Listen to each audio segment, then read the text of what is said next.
以流動曲線構成的英文字母 N 底下寫着台南市政府，怎麼跟現在看到的市徽有所不同？社群上有網友貼出2款新的 logo 設計，引發熱烈討論。許多人認為都非常好看，很有古蹟的色彩意象，跟舊的相比更有現代感。我不知道有換了，感覺變得蠻有設計感的，就是沒有那麼古板。原本的市徽就是其實已經看了蠻久，就蠻習慣突然改成比較簡約的剛開始看也看不太習慣。民眾看法都不同，甚至還有人不知道。沒關係，這個 logo 還有動態概念影片。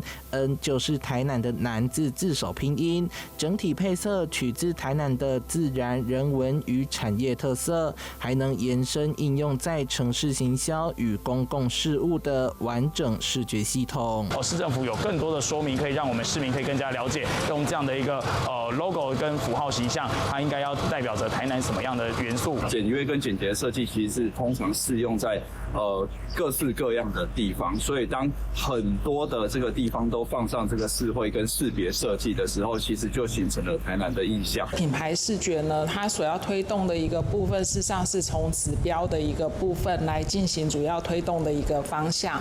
那將所有的跟觀光旅遊或者是文化景點來做一個更一次性的一個整理，這個都還在處於試驗階段。這套設計目前應用在城市指標系統當中，在西市場能看到相關的視覺呈現。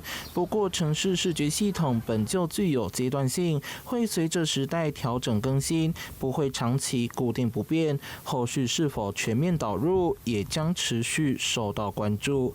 記者周懷談的報道。